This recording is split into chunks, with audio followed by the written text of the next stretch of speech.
Dear God.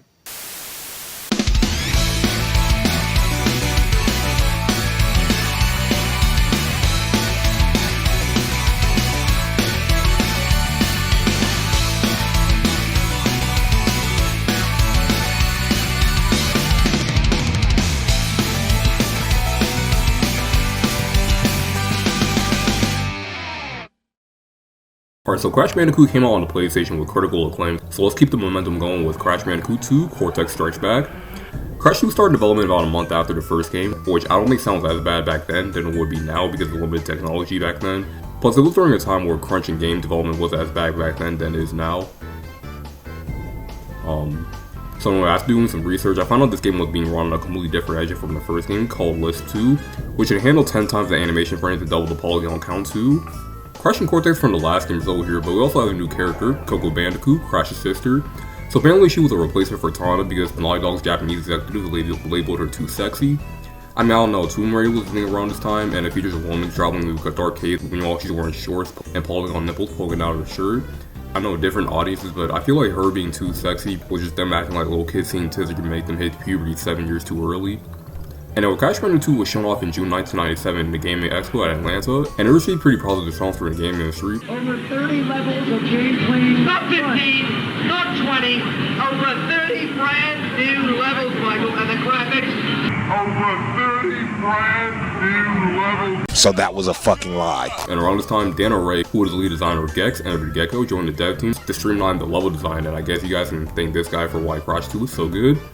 And Crash Bandicoot 2 Cortex Strikes Back, which is actually named Cortex's Counterattack in Japan, was released on November 5th, 1997 in North America, and would not only sell 800,000 copies more than the first game, but also received critical acclaim for reviewers and fans alike, with 8, 9s, and 10s even flying everywhere.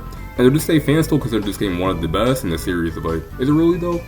Well, let's dive into Crash Bandicoot 2. Picking up right where the last game left off, Cortex is falling into the islands after being defeated by Crash at the end of the last game. If you fought him in the last game, because if you got all the gems, you could have just skipped the final boss with Cortex, and assuming the 100% ending from the first game is canon, then I guess Cortex was just on his limb and just got hit by a pebble and just fell off the boom into the islands, but whatever.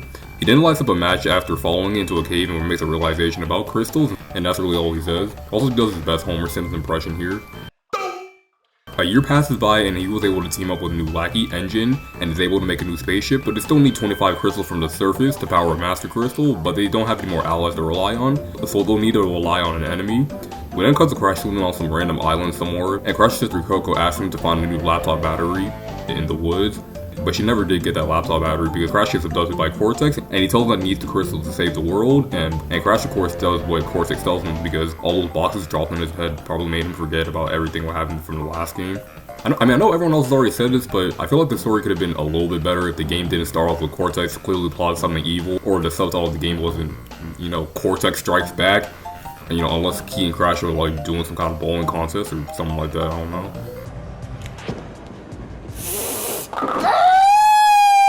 There are moments where Coco comes in and tells Crash that Cortex isn't really a good guy, but it's kind of pointless because since we know what's really going on, but they're only there so Crash really figured out the truth. I don't know, I feel like they're gonna find a different way to implement this without it feeling redundant. Well, it's still pretty entertaining, the story isn't really that good, but the production values is definitely given a boost. Mainly because of the fact that there's more voice actors now instead of just Brandon O'Brien doing everything, but he still voices the boss characters though. Vicky Winters as Coco could have been a little bit better, but I love Clancy Brown as Neo Cortex in this game, and he would continue to voice him until Crash Bandicoot in 2003. He's able to make Cortex sound threatening enough, even through his bumbling scientist personality.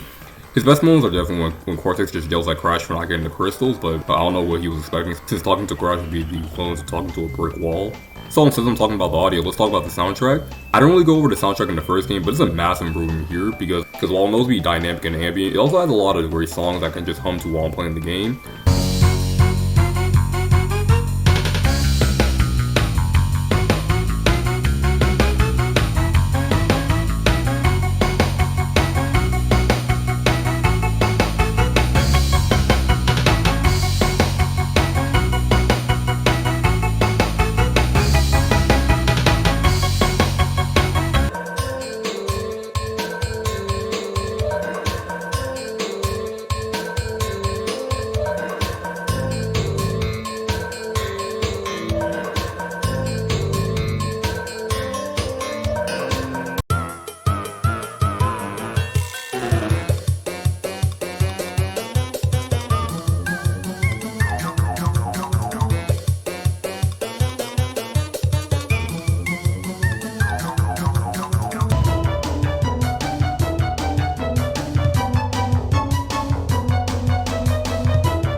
sound design is still pretty good with the works when you enter and start a level, sounding so crisp, but the updates don't stop at the sound design because as you can see, the game looks so much better too. Like I said before, this game was operating on a different engine from the first game. There are some new details like how you can see Crash's breath or his footprints in the snow levels, or you can see the islands of Crash once in the warp room. Crash's model looks a lot better here than it was in the first game. The bigger polygon count helps with that.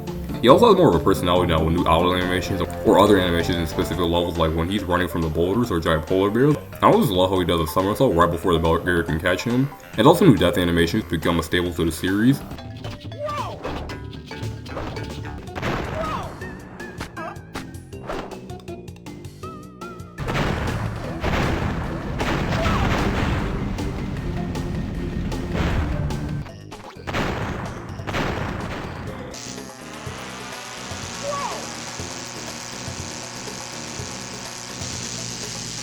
But now when he runs, instead of just looking like he's running from the cops, he just looks confused. Like, I can never make out what that face is supposed to be. Like, he clearly looks scared in Crash 1, but not here. Anyway, the gameplay is mostly the same from the first game. By that I mean the levels are just a linear hallways going from start to finish, but there's a lot of changes to how this game works. To start, you can save the game at any time you want, which makes it a lot less of a ball ache when you get a game over. Now instead of a Donkey Kong Country style island structure, you can access levels via the warp room, and I do feel like the island structure would kind of make you feel like you're actually going on an adventure. But the warp room lets you tackle the levels in any way you want. Sure, the levels still have numbers, but you can go through these levels at anywhere you want. Plus, it makes it a lot less tedious going back to previous stages, since you have to go on a marathon to go back to earlier stages. Now you can just go on this platform and just go up and down to access older levels.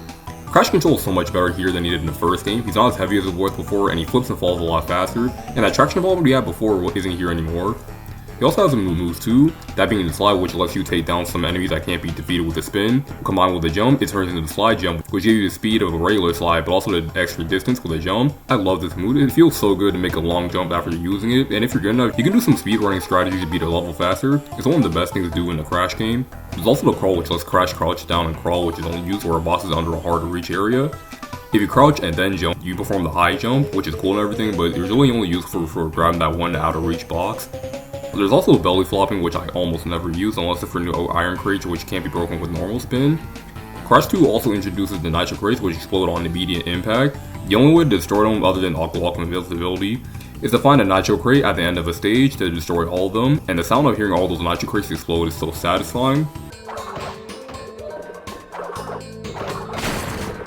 Like I said, the level design keeps the same hallway corridor structure, but there's also some new gameplay styles that this game introduced, like the jet board and the hang 8 levels. They're pretty fun to control, but I feel like they could be a little bit less loose when it comes to turning, but other than that, I still like this. The boulder levels come back into this game, but for the animal riding level, instead of riding this hog, you get to ride this cute little polar bear, which controls so much better than the hog in the first game. Too bad Crash bounces off his head multiple times to get extra lives. That poor polar bear. Oh shit, I just realized Jack and Daxter just called back to that with the plant boss. The things you don't realize in hindsight. And lastly, there's these levels where you're in Cortex's spaceship and you get to use the jetpack, and it controls like shit.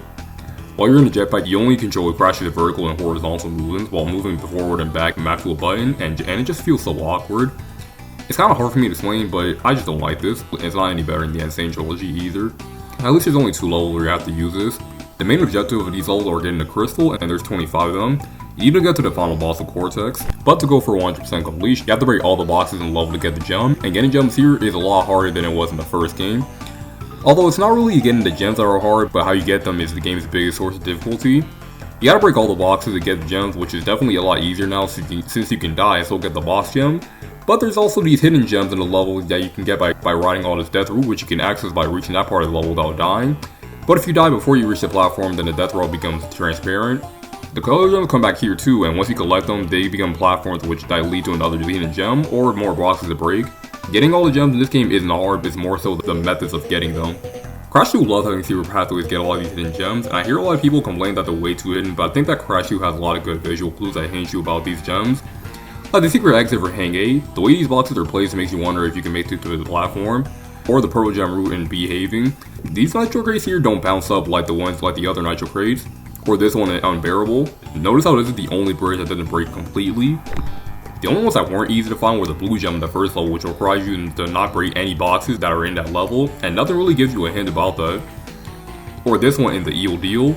There's no way you're gonna find out without a guide. Like, I wonder how, outside of PlayStation Magazine, how kids in '97 were able to fully complete this game. So overall, I would say that the gameplay and level design in this game are tightly designed and way better than the first game. The challenge is tough but fair, and you can beat the game in a couple hours even if it's your first time. But just like the first game, there's still one part of Crash Bandicoot 2 that I just can't overlook, and that's the mid-level backtracking, which wasn't a lot of fun in the first game and is not any better here.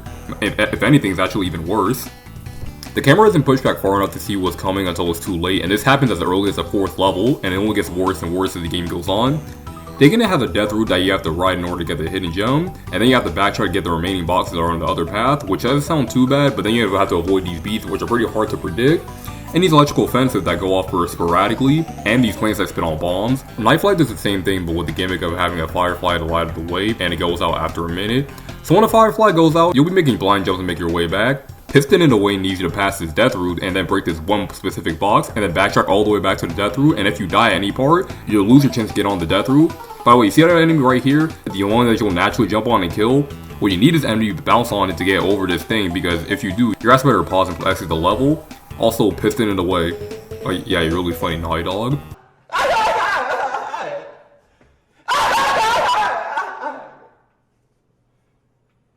Cold Hard Crash, oh my god. Probably the most infamous example of this, and for good reason too. This gives me a good reason to talk about the ice physics in this game too, because holy shit. Snow levels in video games have always been my least favorite level types. The ones I actually enjoyed off the top of my head are Ice Cap from Sonic 3 and Frozen Ultras from Sparrow 3. I'd be hard pressed to find another great example. Crash 2 has some of the worst ice physics I've ever experienced in a platformer. You're so heavy and slippery while on the ice, and I know it's ice, of course it's gonna be slippery, but it's not the slipperiness to make the ice physics bad, but the fact that when you're going really fast on the ice, Crash tries to carry the form of momentum that you carry while you're moving left, so when you get stopped by a stationary object and you jump without tapping anything, you'll still move forward. This level isn't too bad until you get to this level. You have to get on the death route platform and then break all the boxes that are on the death route path, and you'll have to avoid all these hazards that can crush you, and these nitros, which to this day, I'm not sure how to safely avoid these ones without using invincible Aku Aku. There's an exclamation going crazy at the end of the path, so you have to spin that so you can break all the boxes that appear at the start of the path, but you'll most likely be sliding to avoid all the crushing obstacles, so if you overshoot the jump, you'll get the death route gem, but you won't be able to go back to the start of the path to break all the boxes that appear. But you also won't be able to ride the death route back to the normal path to break all the other boxes. Oh, and to top it all off, there's a bunch of metal crates that's shaped like a giant middle finger. Fuck this level, and whoever made it. Okay, well, all the examples I point out are pretty painful, but that's only where you're going for a full completion, and with a couple exceptions, this game is still pretty comfortable when you're just playing normally. But even then, Crash 4 is still way worse when it comes to that. Like Crash 2, when it comes to difficulties like getting kicked in the dick repeatedly, while Crash 4 is more like getting both of your legs broken with a crowbar, getting your throat cut open so you don't call for help, and stealing your wallet just to add insult to injury. I forgot to go over the boss fights in the last video, but they're nothing really special, and the same thing kind of applies here, but I mean, there's a small improvement over the first game. Ripper was a good first boss, trying to figure out how to avoid the pattern of nitros and TNT crates is pretty fun, but it's kind of sad to see that Ripper finally got his PhD and everything, but the moment he sees Crash he goes back to his older self. He has so much PTSD just by looking at him, poor guy. The Komodo Bros are a complete joke. Most of life you can just do, but just by doing nothing. Tiny Tiger is actually a pretty good boss. It actually requires you to be smart about how you approach him, like slide jumping at the right time to confuse him. Plus, kind of like the little details about the spotlights following each character. And just the best boss in the game, but because it's different from just spinning the boss and waiting for an opening. He operates a big machine that shoots out lasers and missiles, but you have to throw Wumpa Fruit at him to defeat him. I mean, you throw Rumble Fruit in the Insane Trilogy. In the original, they just kind of materialize. But if engine stuff can just get destroyed by fruit, then maybe you should find new materials to make its battleships out of. Finally, there's Cortex, who is the worst boss in the game, worse than the Komodo Bros, because at least they can actually hurt you.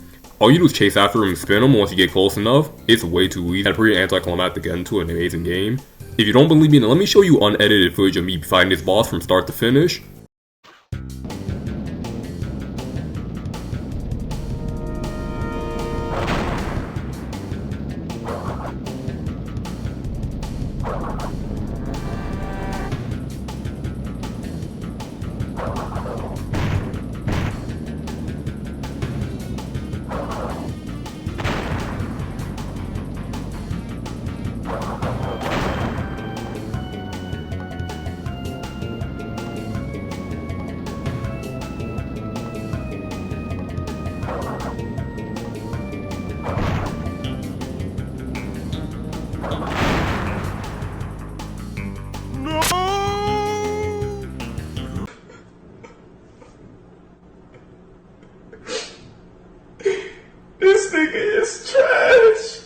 Overall, Crash Bandicoot 2 Cortex Strikes Back is a massive improvement over the first game and is one of the greatest sequels of all time.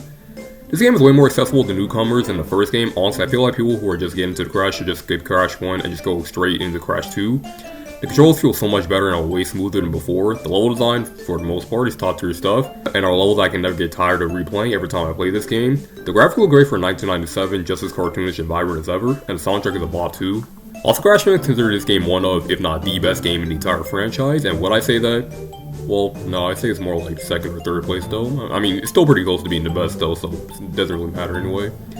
If it wasn't for all the shit he had to go through to get some of these box gems and color gems, or if the story was a little bit more expanded on, then I feel like this game would be like near perfection. Like, I know that's all for completion and stuff, but they could have made the process a lot less arduous than it is. Probably would have ranked number 1 on my personal Crash list though. But overall, other than that, Crash 2 is still a great game. If you're impressed with the first game, then I think you'll find something to appreciate with the second. Even though the game didn't sell as well as the first game, the improvement in quality is undeniable, which is a lot more important than sales numbers. The definitive version of this game, in my opinion, I think is the Insane Trilogy once again. Not that I think the original is bad, but you still have the benefit of getting auto-saving, the better controls, better graphics, and if that wasn't enough to convince you, there is the fact that the loading screen now gives you hints about what gems are hiding and how to find them, which makes 100% completion a lot less painful. Well, we're in the second game of the series and we're already at the one of the highest posts in the franchise. But we're going to find out if Naughty Dog can keep the momentum going with probably one of the most divisive games in the entire series, Crash Bandicoot Warped. But until that video comes out, thank you guys for watching, and I'll see you all next time. Peace.